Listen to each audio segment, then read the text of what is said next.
jantungnya Al-Quran,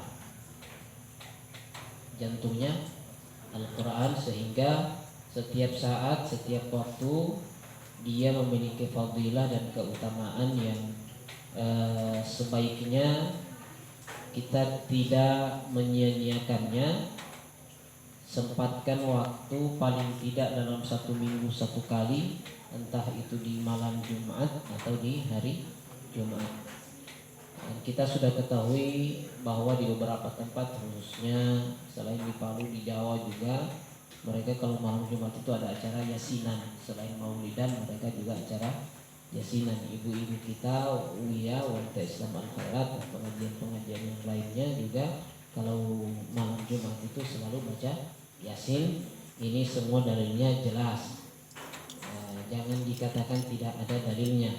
Dalilnya jelas bahwa memang malam Jumat, di hari Jumat itu dianjurkan membaca surah Yasin dan juga surah Al-Kahfi.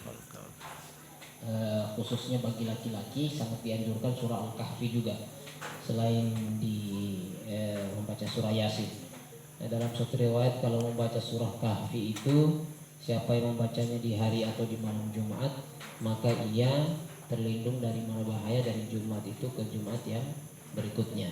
Atau dalam riwayat yang lain, ada cahaya yang tersimpan dalam dirinya dari Jumat itu sampai Jumat berikutnya. Surah Al-Kahfi.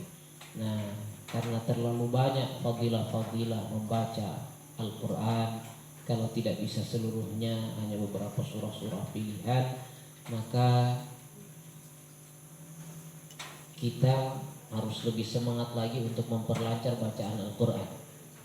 Kita tidak melihat umur, tidak melihat usia. Kita mungkin sudah ada yang dewasa, tapi membaca Al-Quran karena terlalu asyik, terlalu banyak pahalanya, rugi kalau kita tidak perlancar bacaan Al-Quran. Itu yang kita mau kejar. Bukan hanya sekedar kita belajar Al-Quran supaya saya bisa jadi khatib, supaya saya bisa ceramah, tidak. Tapi untuk mendapatkan kenikmatan membaca Al-Quran.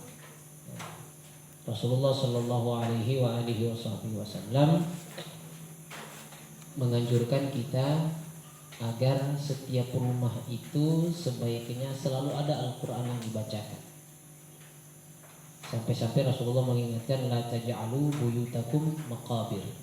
Jangan jadikan rumah kalian itu seperti kuburan, atau mungkin seperti rumah hantu. Bagaimana itu kuburan? Itu sepi, hampa, menakutkan, mengerikan. Maka Rasulullah menganjurkan kita, inna syaitana yanfiru min baitil ladzi yuqra'u fihi suratul Baqarah. Sesungguhnya syaitan akan lari dari setiap rumah yang dibacakan di dalamnya surah Al-Baqarah. Dalam riwayat yang lain, di dalam rumah itu dibacakan Al-Quran. Lebih spesifik lagi dalam satu riwayat surah Al-Baqarah. Tapi pentingnya adalah surah apapun yang kita baca, yang penting di dalam rumah itu selalu ada lantunan-lantunan Al-Quran, walaupun cuma sedikit.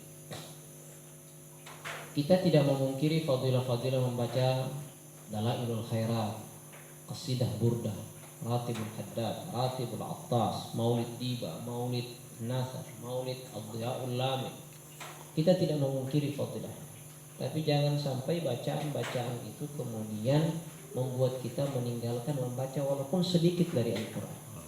Karena yang wajib dibaca itu adalah Al-Quran. Ini tambahan-tambahan fadilah-fadilah yang lain, ada di salawat, di burda dan sebagainya. Silahkan mendawamkan itu semua, tapi jangan sampai kita hanya baca itu saja lalu kemudian meninggalkan yang wajib, yaitu Al-Quran. Banyak orang seperti itu, terlena dia di amalan-amalan sunnah, tapi meninggalkan amalan-amalan wajib.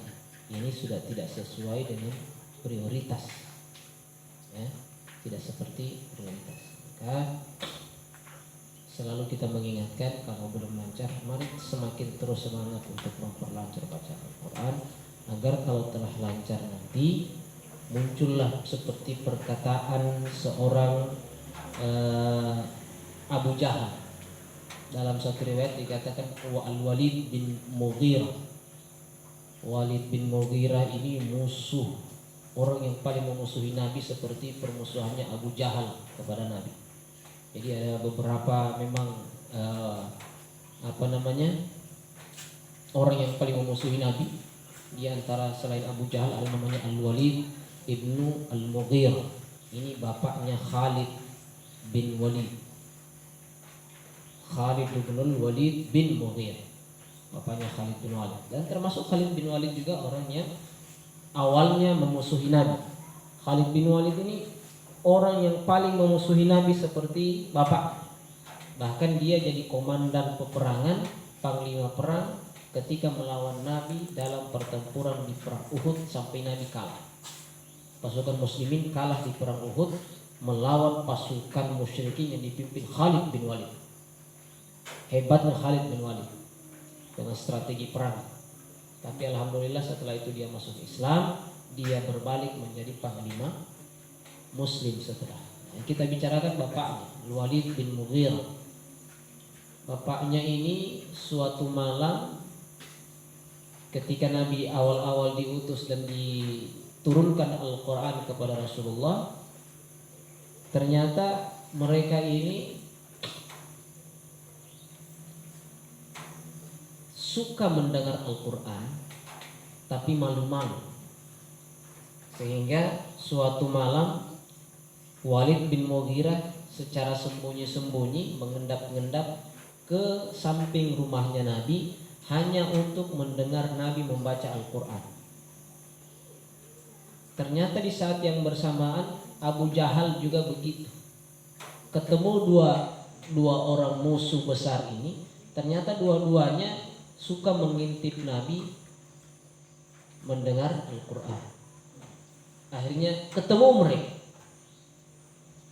tidak baku tahu. Setelah itu kaget ketemu, Pak apa di sini? Walid bin Mughirah juga tanya Abu Jahal, ente Pak apa di sini? Sambil malu-malu kemudian mengatakan, iya, saya suka dengar itu.